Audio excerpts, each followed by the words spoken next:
A través de la historia, todas las personas, todas las congregaciones, todas las diferentes denominaciones cristianas se han preguntado ¿cuándo y cómo regresará Cristo? Una de las preguntas principales que me hacen a mí cuando me entrevistan en diferentes lugares es: ¿usted cree que estamos ya en la última generación? ¿O usted cree que ya llegamos al final de la historia? ¿Usted cree que Trump, estos 4 años van a ser los últimos 4 años de Estados Unidos de Norteamérica? ¿Usted cree que el apellido de Trump es trompeta? De alguna forma Dios estará dándonos a entender que él como Trump será la última trompeta para este país.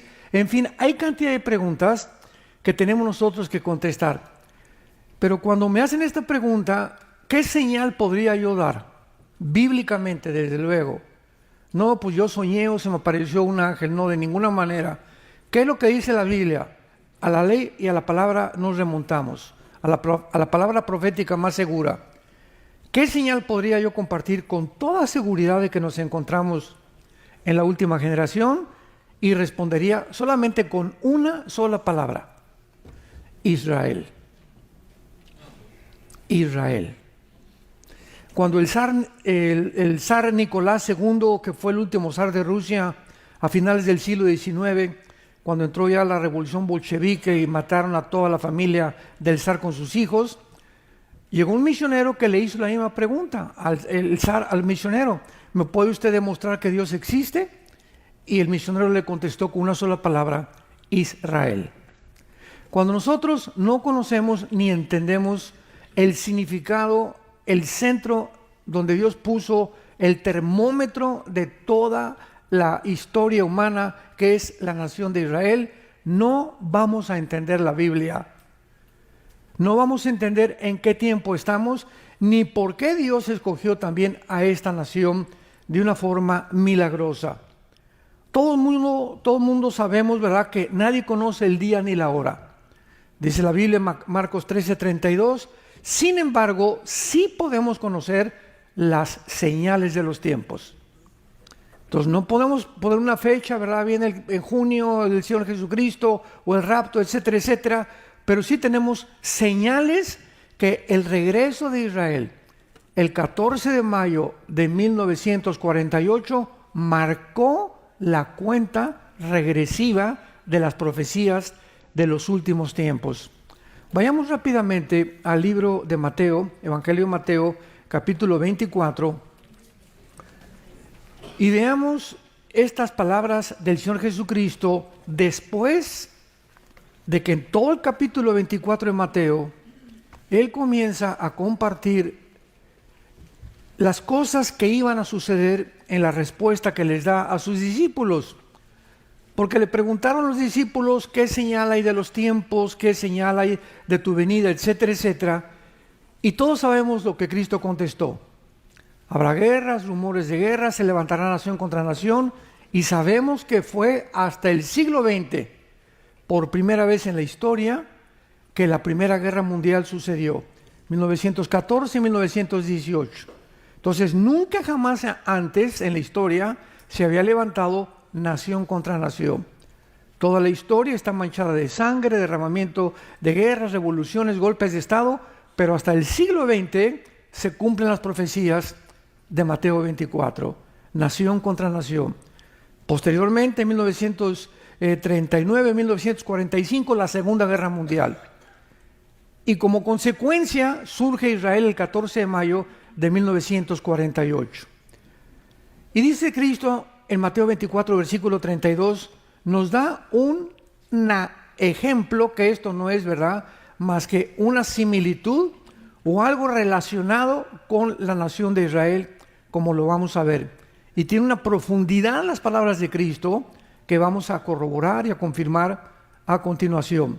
Dice Jesús: de la higuera aprendan la parábola. Número 1, si no sabemos qué es la higuera, no podemos interpretar esta parábola. Y cuando descubrimos qué es la higuera, en Mateo 21, vamos rápidamente a Mateo 21, para que sea la misma Biblia la que nos dé el entendimiento de qué quería decir Cristo con la higuera. Mateo 21, regrésense unas páginas atrás y dice el versículo 18. Por la mañana, volviendo a la ciudad, tuvo hambre. Está hablando de Jesús. Y viendo una, ¿qué cosa? Y viendo una higuera cerca del camino, vino a ella y no halló nada en ella, sino hojas solamente. Y le dijo, nunca más nazca de ti fruto, y se secó la higuera. Viendo esto los discípulos decían maravillados, ¿cómo es que se secó enseguida la higuera? Y él respondió Jesús, de cierto que si no tuvieran fe como lo que le pasó a la higuera, ¿verdad? Sino que a este monte le digan, quítate, échate en el mar, será hecho, y lo que piden en oración creyendo lo recibirán. Cristo, al secar la higuera y maldecir la higuera, ¿a quién estaba maldiciendo? A la nación de Israel. Esto fue un día antes de que lo crucificaran. O sea, él sabía que Israel lo iba a rechazar. Y que el momento que Israel lo rechazara, la maldición caería sobre Israel. Como cayó 70 años después de que él murió y en la cruz, que llegó el general Tito Romano, enviado por Vespasiano, el emperador de Roma, y no dejaron en Israel piedra sobre piedra. Y desde el año 70, escuchen, desde el año 70 después de Cristo hasta 1948, Israel no tuvo tierra, no tuvo sacerdocio, no tuvo templo, fueron exiliados y dispersados por todas las naciones del mundo, y todos los años, por casi 1800 y pico de años, oraban el año que entra en Israel. Nunca en la historia ha habido una etnia, una civilización, una tribu, una nación que haya sido sacada de su nación y que hayan mantenido su cultura, sus tradiciones, su idioma y su religión. Porque la tendencia es ser absorbidos por las demás naciones. Vean ustedes aquí en Estados Unidos, un ejemplo. Aquí llegan a Estados Unidos mexicanos, guatemaltecos, costarricenses, nicaragüenses, etcétera, etcétera. Y la tendencia es de los que llegan aquí en Estados Unidos no ser vistos como no gringos o como no americanos. Entonces, inmediatamente todos los latinoamericanos que llegan a Estados Unidos se quieren vestir como los americanos, con su cachucha, sus calcetines blancos, ¿verdad? Etcétera, etcétera. Ya no quieren hablar español. Qué tristeza, ¿no? Porque ahorita los bilingües le están pagando más grande el salario. Y comienzan a olvidarse todos porque no quieren que sean identificados diferentes a los que viven aquí. Y estoy hablando, tanto los italianos ya no hablan italiano, los que viven aquí, alemanes, ya casi no hablan alemán, los que vienen de Latinoamérica no quieren hablar español, son absorbidos por la cultura y te tienes que adaptar porque vives aquí. Es lógico, ¿verdad? No les pasó así a los judíos. Los judíos, no estamos hablando de 30, 40 años que hayan sido dispersados, 1800 años. Mantuvieron su idioma, mantuvieron su cultura, mantuvieron su religión, mantuvieron sus tradiciones. No se olvidaron de nada de aquello que habían aprendido desde Abraham, Isaac y Jacob. Y cuando llegan el 14 de mayo de 1948, es el milagro más grande, como lo vamos a desarrollar, de la historia moderna. Regresamos a Mateo 24:32. De la higuera aprendan la parábola. Vamos a traducirlo de Israel. ¿Correcto? Muy bien. Cuando ya su rama está tierna y brotan las hojas, no el fruto. Ojo, cuando brotan las hojas, saben que el verano está cerca. Así también ustedes, cuando vean todas estas cosas, conozcan que está cerca las puertas. De cierto os digo que no pasará esta generación hasta que todo esto acontezca. El cielo y la tierra pasarán, pero mis palabras no pasarán. Cristo no pudo haber estado hablando de la generación a quien le habló, porque ninguna de estas señales se cumplió en la generación de Cristo. Ahora, la segunda pregunta es, ¿qué representan las hojas? Bueno, las hojas representan, ¿verdad?, que comienza el árbol o la higuera a florecer y después de las hojas vienen los higos o viene el fruto. Entonces, en el 48, Israel regresó, pero no se convirtieron al Mesías. Renació Israel nacionalmente, pero no espiritualmente. El renacimiento de Israel, o la segunda aliyá de Israel, será en los últimos 7 años de la tribulación, cuando se conviertan durante el tiempo de los juicios de Dios, que está en el Apocalipsis. Entonces, cuando dijo Jesucristo que ya la higuera han brotado las hojas, debemos de saber que está el tiempo cercano, y Jesús nos da la clave. No pasará una generación cuando todo esto que les estoy diciendo se va a cumplir. Muy bien. ¿Cuántos años tiene una generación bíblicamente? Bueno, en Génesis 15, cuando fueron a Egipto, les dijo Dios, ¿verdad? Pasarán 4 generaciones, y ahí eran de 100 años cada generación. En Génesis, y luego así fueron reduciéndose. Josué fue el último hombre de Dios que vivió un poquito más de 100 años. Ya de Josué para acá, dice la Biblia en el Salmo 90, la edad de los seres humanos será 80, 85 los que no toman Coca-Cola. Ni conchas de la tía Rosa para desayunar.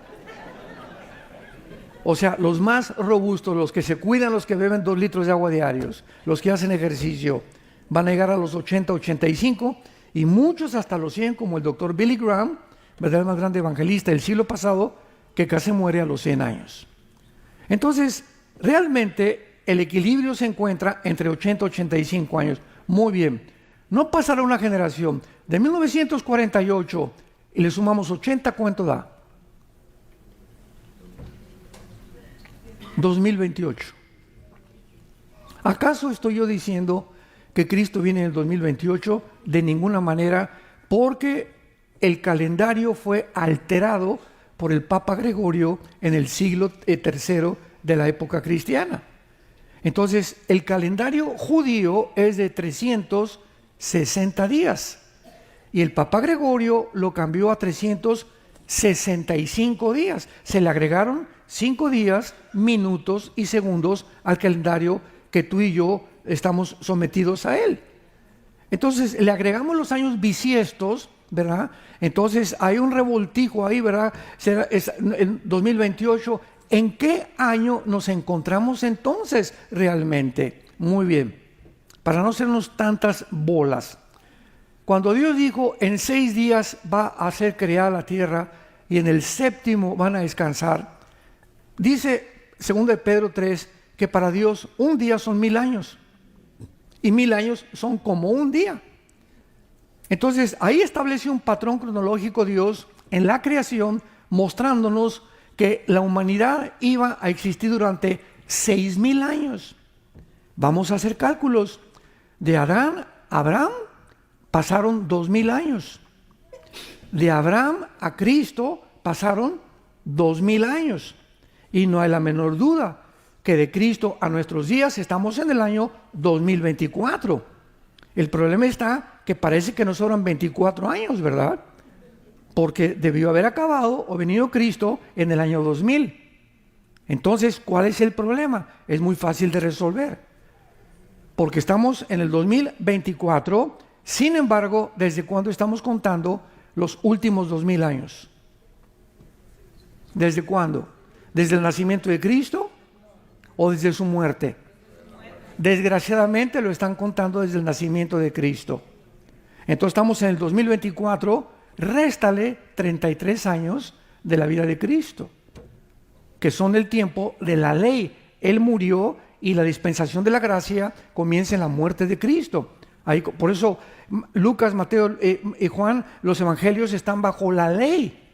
El Nuevo Testamento no comienza con Mateo. Yo abro mi Biblia y dice Nuevo Testamento, espérame tantito, se equivocaron los que imprimieron la Biblia. Eso no está en los originales. El Nuevo Testamento comienza en Hechos capítulo 2, hasta que el Espíritu Santo bautiza y nace la iglesia que no existía en el Antiguo Testamento. Somos el cuerpo de Cristo. Entonces, si le quitamos a 2024 los 33 años, ¿en qué año estamos? 1991. Siguiendo esta lógica matemática, estamos en 1991. ¿Cuánto falta para el 2000? Quítale 7 de la tribulación. ¿Cuánto nos quedan? Los 4 años de Trump. Yo sabía que se iban a marear. Todo esto no son de una forma dogmática, simplemente estamos jugando con números para darnos cuenta, no poner ninguna fecha, pero todo esto nos indica que estamos más cerca de lo que nos imaginamos. Estamos más cerca de lo que nos imaginamos. ¿Serán realmente estos 4 años los últimos que Dios le da a Estados Unidos? ¿Podrá después de los 4 años que va esta nueva administración, que van a restaurar los altares de Dios como del Antiguo Testamento que derribaron la antigua administración bajo el presidente Biden, y bajo esta administración volverá Dios a hacer algo con esta grandísima nación que es Estados Unidos de Norteamérica, que desde hace más de 75 años después de Israel no hay ninguna otra nación más bendecida que esta nación donde tú y yo estamos viviendo y por la cual debemos orar. ¿Estará Dios diciéndonos algo? Esas son las preguntas que yo les hago a ustedes. No nos hagan por ahí, el hermano Alvicín dijo que venía Cristo en el 2028. Ya nos atacan como ustedes no se imaginan, porque no oyen lo que estamos diciendo. No estamos afirmando ni dogmatizando, estamos mostrando que desde que regresó a Israel es un tiempo precioso que Dios nos muestra que se acabó. Porque no sé si en el 28 o en el 30, ¿verdad? O en el 32, pero estamos ya al final. Ya no pasamos de eso. Nos encontramos al final de la historia. Damas y caballeros, santos de Dios, ya deja de jugar con Dios. Toma en cuenta a Dios en serio ya en tu vida. Ya pon seriedad y dedícate a la oración. Toma en serio la oración. Levántate las mañanas a las 4, 5, 6, 7 de la mañana, a la hora que puedas, híncate o siéntate como estés más cómodo con tu Biblia. Busca a Dios en la palabra, ora. Señor, te pido por mi esposa, por mis hijos, por mis nietos, etcétera, etcétera. Te pido por el país, te pido por los líderes, te pido por Joe Biden, por Kamala, por todos estos hombres y mujeres que hicieron tantas maldades en este país. Señor, sálvalos, ten misericordia de ellos. Porque así nos manda la Biblia a orar por todos los hombres. ¿Saben ustedes que se convirtió el Chapo? ¿Saben ustedes que se convirtió el Chapo? Y la gente, ¿cómo es posible? Narcotraficante. Pues sí, Dios vino a buscar pecadores. Dios vino por ellos, por los peores. Dice el apóstol Pablo, yo maté cristianos. Pablo perseguía a los cristianos. Y Dios tuvo misericordia, dice en 1 Timoteo capítulo 1, pero Dios tuvo misericordia de mí para que yo sea ejemplo a los demás de que Dios vino a salvar, no a los buenos, a los malos. Hay misericordia para todos. La mamá del Chapo resulta que era cristiana y tenía una iglesia allá cerca de Sinaloa. Y cuando lo fue a buscar fue la única persona que le permitieron ir, ahora que está encerrado en una prisión de alta seguridad, parece que en Nueva York, ¿verdad? Para que entrara. Y salió dando testimonio, mi hijo acaba de recibir a Jesucristo. Yo oré por él desde que era niño. Y tenía que estar encerrado para que pudiera entender que necesitaba a Dios. Hay otro grande hombre, ¿verdad? En México, el general Arturo Durazo, que fue jefe de la policía. Y fue tremendo. Y yo tuve la oportunidad de estar con él casi un año. Él mandaba su helicóptero, me recogía, me mandó al Colegio de los Generales en el Desierto de los Leones. Y cuando Durazo murió cerca de Burgos, Cuernavaca, el estado de Morelos, lo encontraron con la Biblia aquí en el pecho, con Juan 17, diciendo, ¿verdad? Recibí a Jesús en mi corazón. Y la gente, ¿cómo es posible que esas personas? Pues sí, por eso vino Cristo. Por eso los fariseos, cuando estaba en la cruz del caballo, ¿cómo es posible que este hombre, siendo pecador, la Biblia dice, maldito el que es colgado en el madero, Dios lo pueda perdonar? Esos son los fariseos. Cristo vino por los malos, por aquellos, la sangre de Cristo limpia de toda maldad. Y Dios puede hacer milagros con la gente que para nosotros ya no tiene remedio. Cuando ustedes vean que brotan las hojas, sepan que está cerca. No pasará esta generación hasta que todo esto acontezca. Estaremos en esta generación, es que no hay más que esta generación, es la última generación. 2028, 2029, 2030, más o menos no sabemos, pero estamos en la final generación. Es lo único que podemos afirmar con todo el corazón. Muy bien. Ahora, vamos a explicar un poco más acerca de Israel, para que podamos entender. Dios en la Biblia se mueve por etapas. Primero Abraham, ¿verdad? Pero bueno, Adán y Eva, los descendientes de Adán y Eva, Génesis 10, las 70 naciones que formaron actualmente el mundo, porque todos descendemos de los 3 hijos de Noé, Jafet, Sem y Cam. Todos nosotros descendemos de los 3 hijos de Noé. Los jafetitas fundaron el continente europeo, o los anglosajones. Todos los blancos o de ojos claros son anglosajones, aunque vivan en Atlacomulco. Y descienden, son jafetitas. Todos los semitas son tanto árabes como judíos, y son los que están poblando el Medio Oriente, el Oriente y el Asia Central. O sea, chinos y coreanos son semititas, y ellos por el estrecho de Bering emigraron al final de Alaska, de Alaska, en la conexión, en un mapa, en la conexión que tiene con el Oriente o con el Asia, y por ahí emigraron y entraron aquí a Estados Unidos y fundaron Estados Unidos. ¿Quién fundó Estados Unidos? Los Sioux, los Cheyenne, los Cherokees. Esos son los verdaderos norteamericanos. Todos nosotros somos migrantes, pero ellos son los verdaderamente que fundaron. ¿Quién fundó México, verdad? Pues aztecas, tlaxcaltecas, chichimecas, mixtecos, zapotecas, etcétera, etcétera. Atinanchi, Tutimajayo, Octonanchi, Tumajayo, Onajayo, Nocanica, Yocanica, Yomandola. Les acabo de hablar en zapoteco, porque mi papá trabajó en Oaxaca y tuvo que aprender el dialecto zapoteco, hacía carreteras en Oaxaca, y me enseñó este es un verso en zapoteco. No son lenguas, ¿eh? Entonces, si entendemos esto, ya entendemos de dónde venimos. Y de acá viene el continente africano. Todos los negritos, ¿verdad? Los morenos vienen del continente africano. Después viene el diluvio, 1500 años. De Abraham al diluvio pasaron 1500 años. Y 400 años después del diluvio, estamos hablando ya casi 2000 años desde Adán, Dios llama a Abraham. Y Abraham no era judío. Abraham viene de Irak, de Ur de los Caldeos. La frase tierra de los caldeos o tierra de Sinar en la Biblia es la región de Irak, de Siria y de Libia. Entonces Dios llama a un hombre de Irak para que él venga y comience a fundar a través de él una familia. Que nace Isaac, Dios le promete a Abraham, de Isaac viene la descendencia del Mesías. La promesa de Génesis 3:15, de la semilla de la mujer vendría el Mesías que iría en la cabeza a la semilla de la serpiente.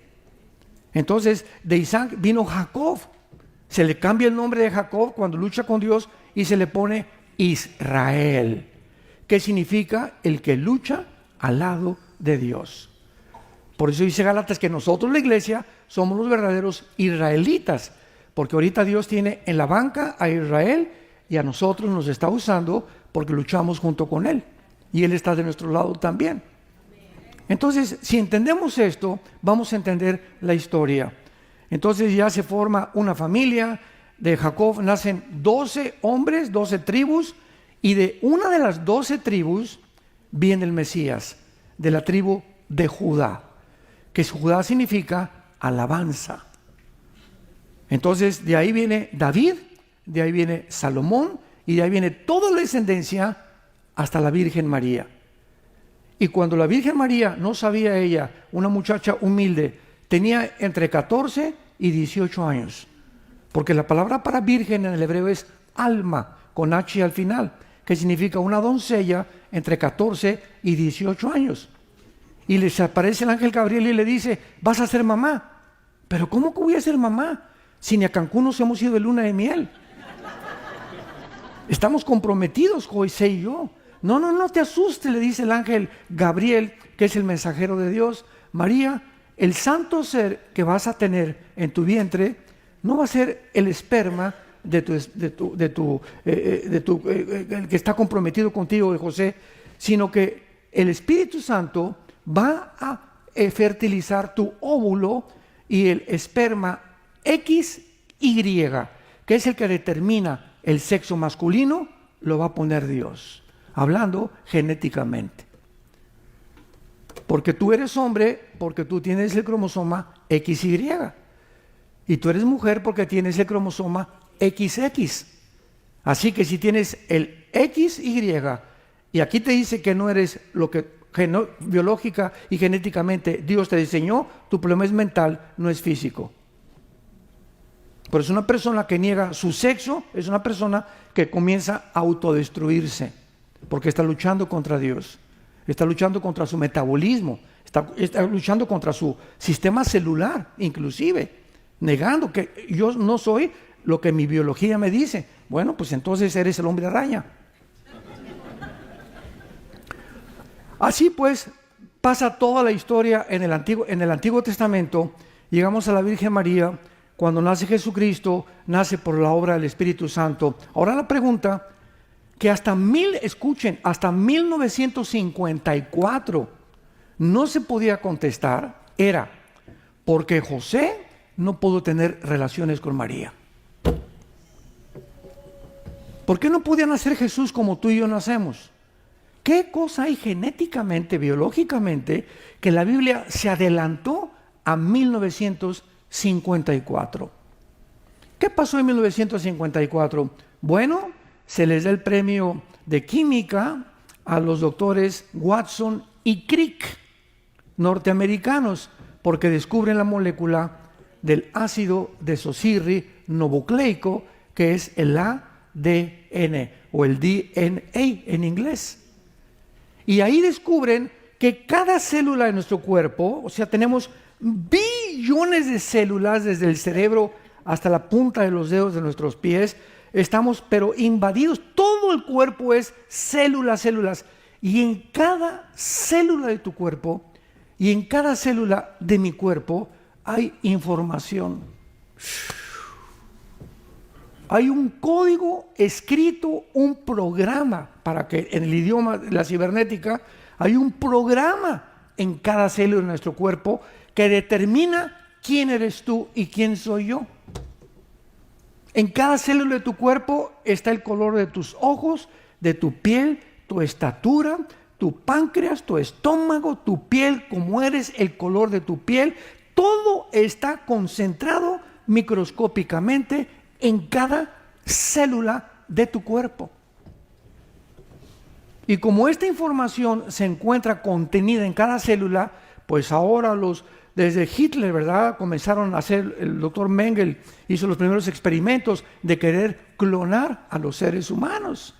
Y han clonado la oveja Dolly, el siglo pasado, ¿verdad?, fue el primer experimento genético que hicieron. ¿Por qué? Porque de una célula puedes reproducir al ser que tiene esa célula.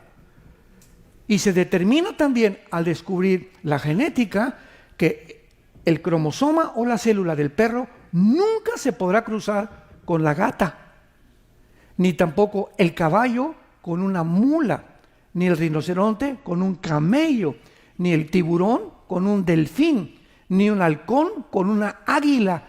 Todos tenemos un código genético. Todos los seres humanos somos humanos y la sangre humana es sangre humana, no es sangre de animales. Y esto impide la teoría de la evolución. Y echó y destruyó la teoría de la evolución. 10 años después, 1964, 65, hasta el 70, más de 60 científicos ateos en el mundo se convierten y comienzan a leer la Biblia. Porque no había más que dos opciones desde hace más de 600 años para creer. ¿Quién hizo el universo? Una, o apareció por un accidente, ¡pum!, dijeron, el Big Bang, una gran explosión, cabeza de aguacate. ¿Y quién produjo la explosión? ¿Acaso la nada produce algo? La nada produce nada. Entonces los ateos comenzaron ya a luchar, pero no tenían ninguna otra más que la Biblia. Ah, no, pero la Biblia no, porque es un libro religioso. Y yo soy ateo. Y yo no puedo creer en ningún Dios. Y si yo digo que soy ateo, no puedo aceptar la Biblia. Y cuando la ciencia los vuelve locos y los avergüenza y los humilla, mostrándoles científicamente que ni la biología, ni la genética, ni la segunda ley de la termodinámica contradicen totalmente la teoría de la evolución, comenzaron a rascarse el pelo y decir, no nos queda otra más que creer lo que dice el libro del Génesis. En el principio Dios creó los cielos y la tierra. El universo es creación de un Dios todopoderoso que mandó a su Hijo, lo envió para decirnos cómo vivir, cómo llegar a Él y cómo creer en Él. Todo esto fue preparado en etapas. Entonces vemos en la Biblia, en la creación, en Génesis, en Éxodo les da los 10 mandamientos, Levítico las leyes de la santidad, Deuteronomio las leyes de cómo gobernarse, las leyes civiles, y Dios comienza a hacernos un manual de conducta a todos los humanos, y este manual de conducta se los da a los judíos, y les dice a los judíos, ustedes no crean, Deuteronomio 7, no se vayan a creer, no crean que ni por bonitos, ni por guapos, ni por más inteligentes, no, sino por mi soberanía, porque los amé por gracia.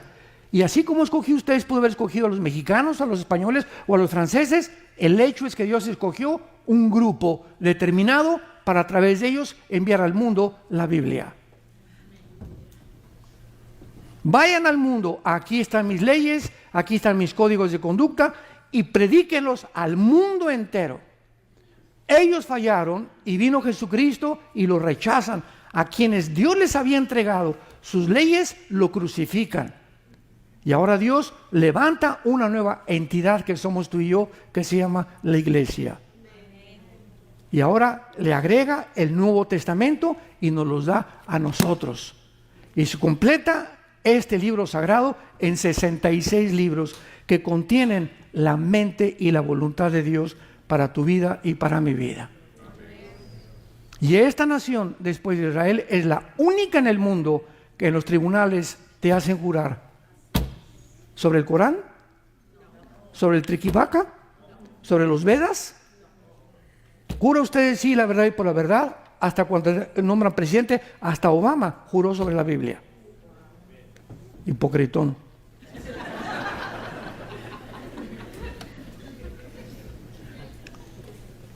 Y en este libro, Dios quiere, como dijo Jesús hoy en la mañana en mi devoción, la estaba leyendo, Juan 8, yo soy la luz. Yo soy la luz. Cualquiera de ustedes que me sigue, ahorita en la confusión en la que vive el mundo, las tinieblas van a desaparecer de tu mente. Y vas a comenzar a entender cuál es la razón por la cual te di esa esposa, los hijos que tienes, el trabajo que tienes y la necesidad, por qué viniste ahora a estas conferencias, porque Dios tiene un plan para tu vida. Y nos está alertando, nos está llamando, está sonando la campana, talán, talán, talán, ya viene, prepárense, el Titanic se está hundiendo, sálvese el que pueda. No te hundas con el mundo se está hundiendo, todo se está derribando alrededor de nosotros, sistemas de gobierno, filosóficamente, religiosamente, económicamente, políticamente, el mundo es un caos, está a la orilla de un abismo el mundo actualmente. Y tenemos que despertar, porque si no despertamos, fue las 3 conferencias que estuvimos compartiendo. Yo le pido a Dios, por favor, Señor, despierta a tu pueblo. Ya sacúdelos así, que se den cuenta que esto no es un juego, esto no es Disneylandia. Estamos en un mundo caído, donde Dios nos manda como ovejas en medio de lobos. Y nos manda para que seamos luz. Mi luz no es mía, yo reflejo la luz de Jesús. Y hablamos, no nuestras palabras, las palabras de Dios, para que el mundo pueda creer que realmente Jesucristo es el Mesías. Muy bien.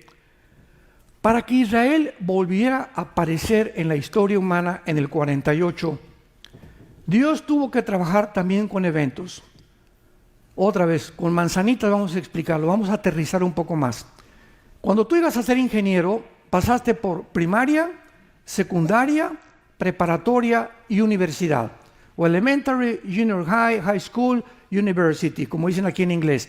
Pero son etapas, ¿verdad? No brincaste de kinder a primaria. Ahí aprendiste a sumar, a restar, cuadrados, álgebra cuántica, etcétera, etcétera, y de ahí brincas a secundaria y entiendes más, a la preparatoria entiendes más, a la universidad entiendes más, y finalmente has logrado el título.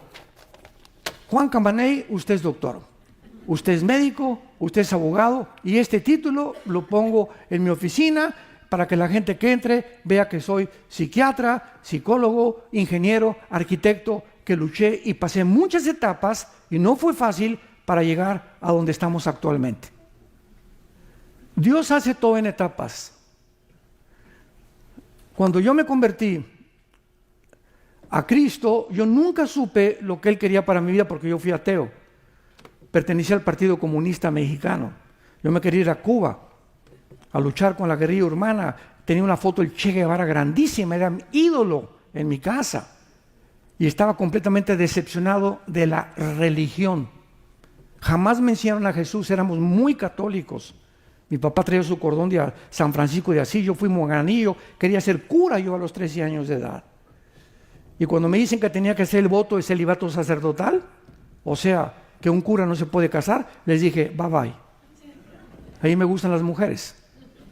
Mi papá fue por mí, ¿verdad? Y me rescató y me decepcioné de la religión. Durante todo el tiempo, porque estuve en el colegio de lasallistas que nos enseñaron la religión, nunca abrimos la Biblia. Nunca hablamos me hablaron de Jesús. Me hablaron de los ritos, de las ceremonias, de liturgias, pero nunca de la palabra de Dios. Y me hice ateo, dije, aquí no encuentro la verdad. Y creí yo que en mi ateísmo podía encontrar, llegó un momento existencial en el que me quise quitar la vida 3 veces. Me quise quitar la vida 3 veces. Estaba completamente decepcionado de la vida, del mundo. Todos son los hipócritas, el Papa roba, el presidente roba. Pues si se trata, pues vamos a robar. Si los malos son los que triunfan, pues vamos a ser malos. Es la mentalidad, ¿verdad?, del idealista, del tonto que no sabe, como dice Agustín Laje, de los idiotas. Y cuando mi hermano me presta el Evangelio de Juan, o me lo regala, me quedé en Juan 14:6. Yo soy el camino, la verdad y la vida. Cuando encontré a Jesús y leí la Biblia, me convertí. Y en mi conversión entré de misionero. Yo estuve 3 años en la sierra, entre Guerrero y entre Oaxaca, en México, en pueblos de leprosos. Yo creí que me iba a morir de lepra algún día. Increíble, en el siglo XX, lepra. Estuvimos ahí durmiendo en el suelo, en piso de adorno. Mi cojín era un ladrillo envuelto en periódicos, y así estuve 3 años viendo y dándome cuenta. Dije, Señor, si aquí me quieres, aquí te quiero seguir. Pero me enamoré de Jesús y lo quería seguir a donde quiera. Y entonces yo pensé que era misionero, pero me estaba probando Dios. Después de esos 3 años, bajamos a la civilización, vivíamos en Acapulco, vivíamos en un bungalito, comencé a dar estudios, comenzó a crecer los estudios, de ahí me llevó a la Ciudad de México, comenzaron a crecer los estudios, y en la Ciudad de México creció entonces Vida Nueva para México. Entonces de misionero me llevó al pastor, a maestro, a evangelista. Luis Palago me habló para un argentino para que trabajara con él durante 3 años, 1989 al 91, y entonces comencé a conocer a Billy Graham, a recorrer muchos lados predicando el evangelio, y finalmente formamos en el 91 Vida Nueva para el Mundo, donde estamos ahorita. Pero donde estamos ahorita son etapas que Dios nos llamó, y mucha gente cree que nosotros aparecemos ya de repente. Este año cumplo 48 años de predicar el evangelio de Jesucristo.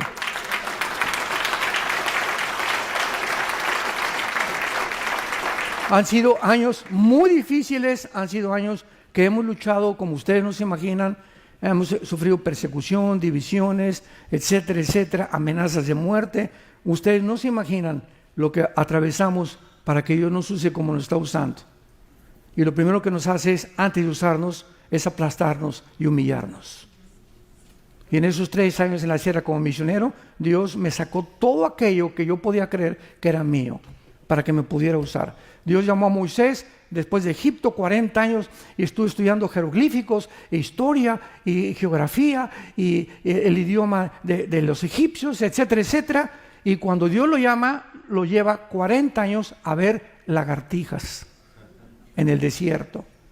A no hacer nada absolutamente, o sea, a despojarlo y a mostrarle que no era el conocimiento que él tenía ni su intelectualidad lo que él iba a usar. Y ya que vio que Moisés estaba completamente hecho lo que él quería hacer, lo llamó y le dijo: quiero que guíes a 2 millones de cabritos, porque no eran ovejas, era un pueblo rebelde, terco, quejumbroso y criticón, porque cada ratito lo atacaban a Moisés. Entonces Dios nos prepara, hermanos. No sé en tu caso, pero tú, en el momento en que tú estás ahorita, Dios te está preparando. En tu matrimonio tienes problemas, te está preparando para algo, para que seas paciente, porque el matrimonio es el gimnasio de Dios. Ahí es donde aprendes a ser pacientes, a aguantarla o aguantarlo. Ahí es donde Dios trabaja con nuestro carácter. A muchos de ustedes jóvenes tienen papás, tal vez, mi papá es un gritón y no tiene, te está preparando Dios para que ames a pesar de que eres odiado o rechazado. Es que a mí me violaron a los 8 años, pues Dios tiene un propósito para haber permitido eso en tu vida, para que más adelante tengas tú compasión de esas muchachas y puedas ser usada en las manos de un Dios que tú atravesaste el dolor y ese dolor te hizo apreciar el valor de la vida humana. Dios tiene un propósito en todas las cosas. Entonces, para que llegara Dios a Israel en el 48, tuvo que levantar un hombre llamado Teodoro Herzl. Él comenzó a tener la visión de que Israel tenía que regresar, pero el Medio Oriente rápidamente estaba en manos del Imperio Otomano, de los musulmanes. Entonces llega la Primera Guerra Mundial y pierden Alemania la Primera Guerra Mundial, y el Imperio Otomano es conquistado por los ingleses. Y los ingleses sacan, vean la preparación, para que Israel regresara a su tierra no podían estar los otomanos. Entonces Dios saca a través de los ingleses a los otomanos. Viene la Segunda Guerra Mundial, vienen los nazis y votan las Naciones Unidas para que Israel regrese a su tierra. Primero, el sueño de Herzl, el Imperio Otomano tiene que ser sacado. Tiene que haber una Primera Guerra Mundial que prepare a Israel para entrar a su tierra, una Segunda Guerra Mundial para que prepare la tierra para que entre Israel, y cuando Dios ya ve que todo está perfectamente bien delineado y establecido de acuerdo a su programa, pone a Israel para que nunca más lo saquen de su tierra que yo les di, ha dicho Jehová Dios tuyo. 4 guerras, 48, 56, 67 y 73, la guerra de Yom Kippur, y no los han podido sacar. Forjan grupos guerrilleros, Hamas, Hezbollah, los Hutis, Al-Qaeda, ISIS, los talibanes, y no han podido sacarlos. Hace una matazón el 7 de octubre del año pasado y no pudieron, a pesar de este genocidio que hicieron, poder sacarlos de su tierra. Porque dice Jeremías 31, 35 al 37, aunque los cielos puedan desaparecer y pueda desaparecer la tierra, nunca más será desaparecido Israel. Israel es indestructible. ¿Cuál es el mensaje a nosotros? Que si Dios perdonó a Israel y ha cumplido sus promesas, ¿cuánto más a nosotros, que nos dio a su Hijo Jesucristo?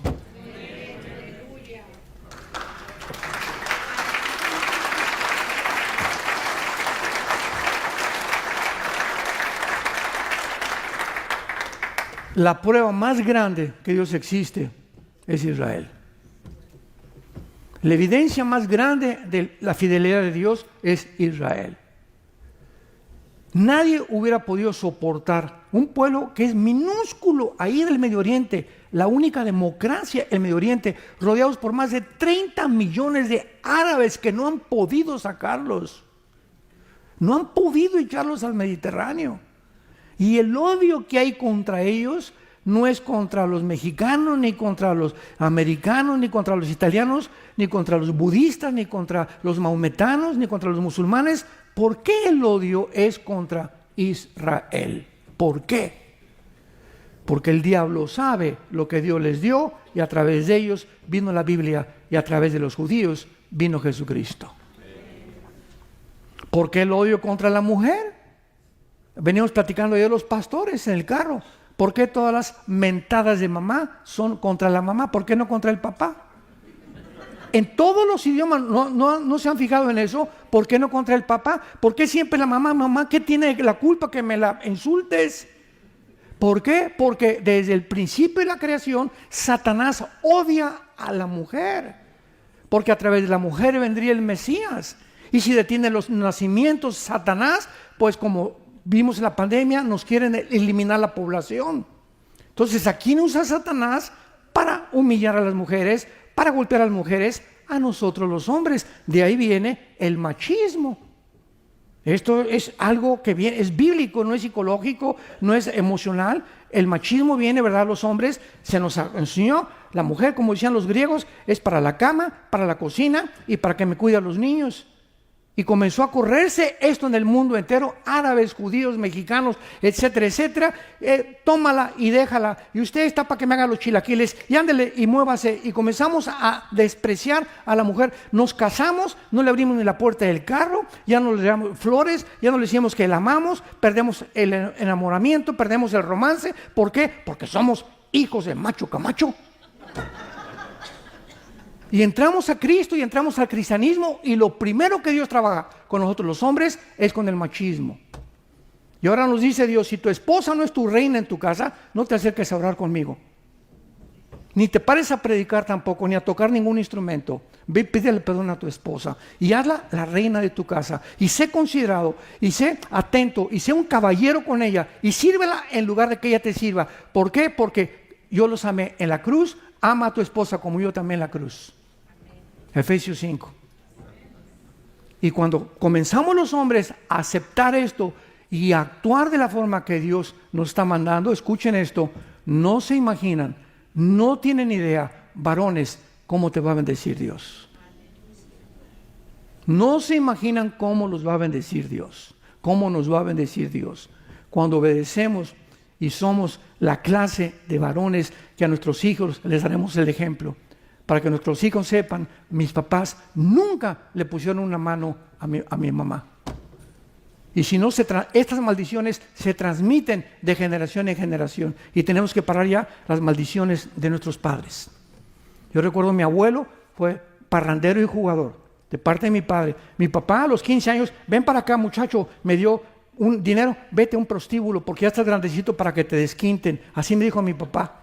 Ya hazte hombrecito. Y tuvo como 2 o 3 amantes de mi padre.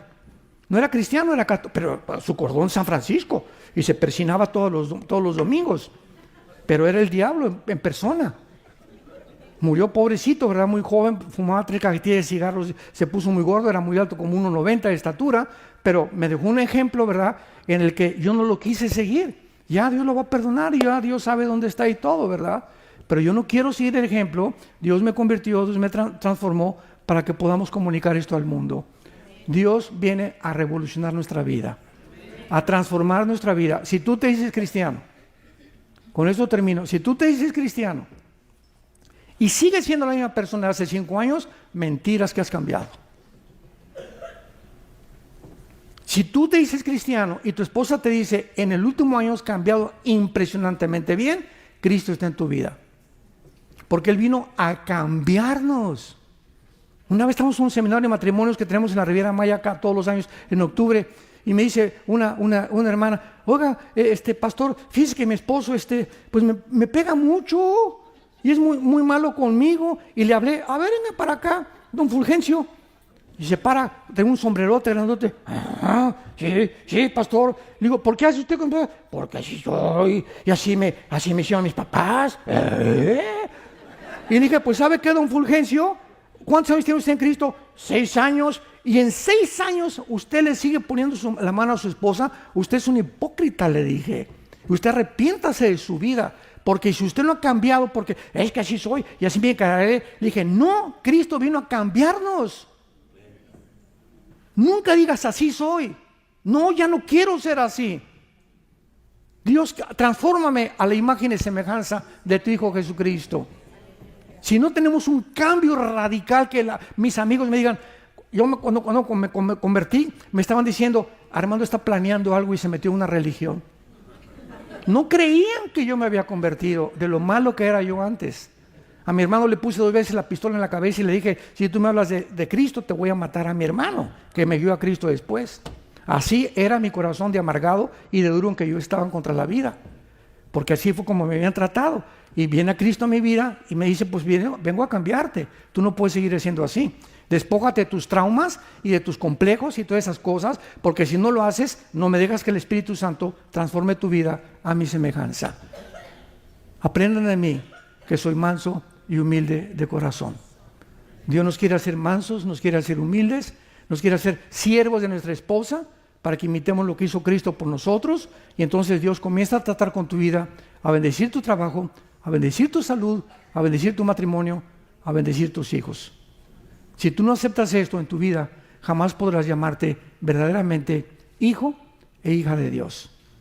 ¿No quisieran muchos de ustedes en esta mañana, al oír este mensaje, arrepentirse? Es hora que tú te arrepientas ya, y no salgas por esa puerta como tú entraste. Yo te pido que te arrepientas de tu vida, que tal vez ni siquiera eres cristiano, eres religioso, pero si tu vida no ha tenido cambios radicales, drásticos, que la gente nota que tú no eres la misma persona, tu cristianismo es mera religiosidad. Arrepiéntete antes de que venga la hora, mueras y te engañes al abrir los ojos rodeado de demonios y no de los ángeles que vienen por nosotros para llevarnos a Dios. Padre, te damos gracias por tu palabra en esta mañana. Gracias, Señor, porque nos amaste con un amor eterno, de tal manera que en esa cruz tu Hijo fue crucificado, fue muerto, enterrado y resucitado a los 3 días, para que ya no vivamos para nosotros mismos, sino para aquel que murió y vivió para nosotros. Porque si vivimos, para Él vivimos; si morimos, para Él moriremos. Ya sea que vivamos o que muramos, te pertenecemos. Recordamos las palabras de Pablo: con Cristo estoy juntamente crucificado, y ya no vivo yo, mas vive Cristo en mí, y lo que ahora vivo en la carne, lo vivo por la fe en el Hijo de Dios, el cual me amó y se entregó a sí mismo por mí. Mas Dios muestra su amor para con nosotros en que, siendo pecadores, Cristo paga en una cruz por tus maldades y por mis maldades, despreciado y desechado entre los hombres, varón de dolores, experimentado en quebranto.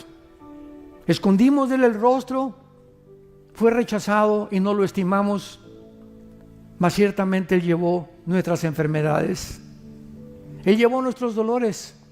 Lo tuvimos por azotado de Dios y abatido, mas Él abrió sus brazos llenos de sangre y nos dijo, y te lo dice en esta mañana: te amo.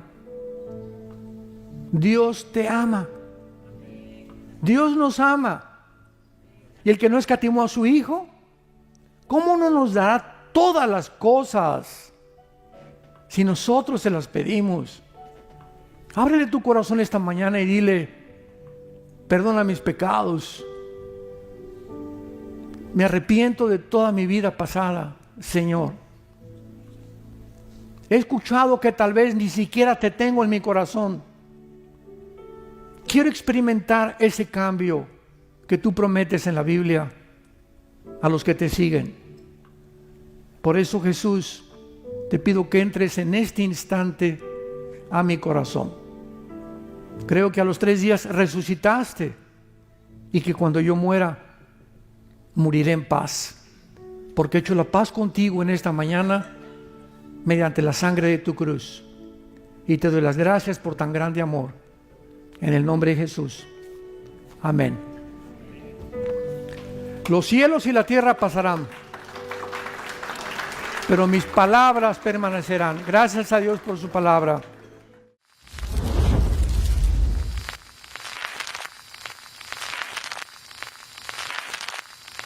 Hola, ¿qué tal? Me da mucho gusto saludarles y quisiera simplemente comunicarles que gracias a todos ustedes a través de todas las naciones del mundo que aman la palabra de Dios y que realmente están interesados en que nosotros como organización Vida Nueva para el Mundo y Armando Alducin Ministries continuemos predicando el Evangelio de la Gracia de Jesucristo y que podamos nosotros continuar haciéndolo gracias a sus donaciones. Este año cumplimos 46 años de ministerio, 46 años donde hemos predicado, hemos enseñado, hemos tenido seminarios y de diferentes formas de estudios bíblicos alrededor del mundo y hemos pensado y considerado de una forma fiel el Evangelio de la sana doctrina de Jesucristo. Nosotros, con todas estas donaciones, tenemos que sostener pastores, misioneros, obras, equipos de televisión y aún continuamos buscando la manera de poder elevar este ministerio. Hasta este momento quiero que ustedes estén enterados que no tenemos una sola propiedad como organización y así hemos trabajado durante 46 años porque le damos la importancia a la evangelización, a las misiones y también a los hombres de Dios para levantar más pastores.